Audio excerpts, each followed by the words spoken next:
পরিস্থিতি আছে তাও আমি তোমাকে ধন্যবাদ জানাই, আমার এটা নেই আমি তাও তোমাকে ধন্যবাদ জানাই, খাওয়ার জল নেই তাও এই জায়গায় দাঁড়িয়ে আমি তোমাকে ধন্যবাদ জানাই। বারবার এই কথা বলতে লাগলো। হঠাৎ এত বৃষ্টি একদিন এলো যে একটা বড় পুকুর মতো তৈরি হয়ে গেল যেখান থেকে সে জল খাবে।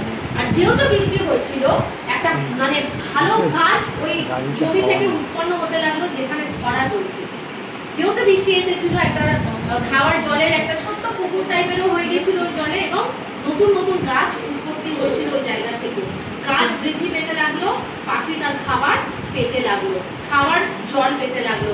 আস্তে আস্তে গাছ বৃদ্ধি পেল, গাছের মধ্যে নিজের বাসা আশ্রয় সে বানানোর পরে দেখলো সব কিছু আগের থেকে অনেক বেশি স্বাভাবিক হয়ে গেছে, সুন্দর হয়ে গেছে। এবং যখন আবার লাস্ট টাইম স্বর্গদূত গেল দেখলো যে জায়গাটা একটা মরুভূমি ছিল সেই জায়গাটা একদম পরিবর্তন হয়ে গেছে কিছু দিনের মধ্যে। আর তারপরে সে নিচে নামলো এবং পাখিকে বললো এটা কি করে সম্ভব হলো? বলছে কেন আপনি ভুলে গেছেন? আপনিই তো আমাকে বলেছিলেন যে যা কিছু আছে সেই জায়গায় দাঁড়িয়ে যেন আমি ঈশ্বরকে বলতে পারি thank you God for everything. আর যখন আমি ওটা বলতে স্টার্ট করেছিলাম আমার জীবনে পরিবর্তন আসতে লেগেছিল। আর আজকে যেটা আমি হারিয়ে গেছিল তার থেকে অনেক বেশি জিনিস আমার জীবনে ঈশ্বর করবো। আজকে আমাদেরও যে যে পরিস্থিতির মধ্যে রয়েছে, হ্যাঁ একটা সময় ভুল করেছি, ওই ভুলগুলোর জন্য ঈশ্বরের কাছে আমাদের ক্ষমা চাওয়া দরকার। আজকে এই সময়টা আমরা নিজেদের চোখকে বন্ধ করে আমাদের সৃষ্টিকর্তা যিনি আমাদেরকে সৃষ্টি করেছেন তার কাছে ক্ষমা চাইতে পারি। কে কে আমাদের ভুল সিদ্ধান্তগুলোর জন্য ক্ষমা চাইতে প্রস্তুত? আমি হাত দেখতে চাই। আমরা কি ক্ষমা চাইতে পারি এই সময়? ঈশ্বর অনেক ভুল করেছি, পাপ করেছি, বাবা মার কথা শুনি, নেশা করেছি, বন্ধু বান্ধবের কথা শুনেছি, খারাপ বিষয়গুলো সিদ্ধান্ত নিয়ে করেছি, হয়তো মার ধর অন্যকে মেরেছি, হয়তো বাবা মাকে উল্টোপাল্টা বলেছি, বউকে উল্টোপাল্টা বলেছি, বাচ্চাদেরকে আমরা সঠিক যত্ন নিতে পারিনি, আমরা ইনকাম করিনি, আমরা নেশার সাথে আসক্ত হয়েছি। সমস্ত বিষয়ের জন্য এই সময় আমরা হাত জোর করে ঈশ্বরের কাছে ক্ষমা চাই। ঠিক আছে?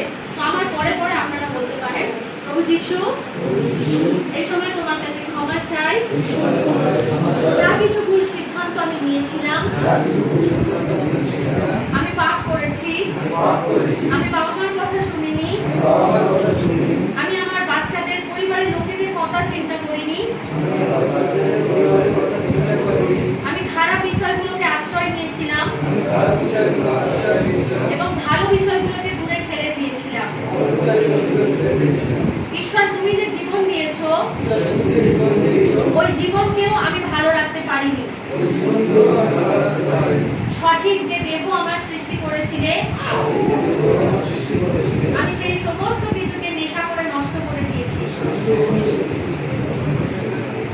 এখন এই সময় যিশু তোমার কাছে ক্ষমা চাই, আমার সমস্ত অপরাধ থেকে আমাকে ক্ষমা করো, আমাকে মুক্ত করো, আমাকে নতুন জীবন দাও এবং আমাকে আবার বাঁচার সুযোগ করে দাও। আমি পুরনো জায়গায় আর ফিরে যেতে চাই না, কিন্তু নতুন রূপে যিশু তোমার আলোতে, যিশু তোমার শক্তিতে, যিশু তোমার আলোতে, তোমার নামেতে নতুন জীবন পেতে চাই। তুমি আমাকে সাহায্য করো, প্রত্যেক দিন তুমি আমার সঙ্গে থাকো, প্রত্যেক দিন আমাকে রক্ষা করো। যিশু নামে প্রার্থনা চাই, আমেন। আজকে এই প্রার্থনা আমাদের রেগুলারের জন্য প্রার্থনা হতে পারে। যা কিছু ভুল করেছি, যা কিছু ভুল করি, আমরা রেগুলার অনেক কিছু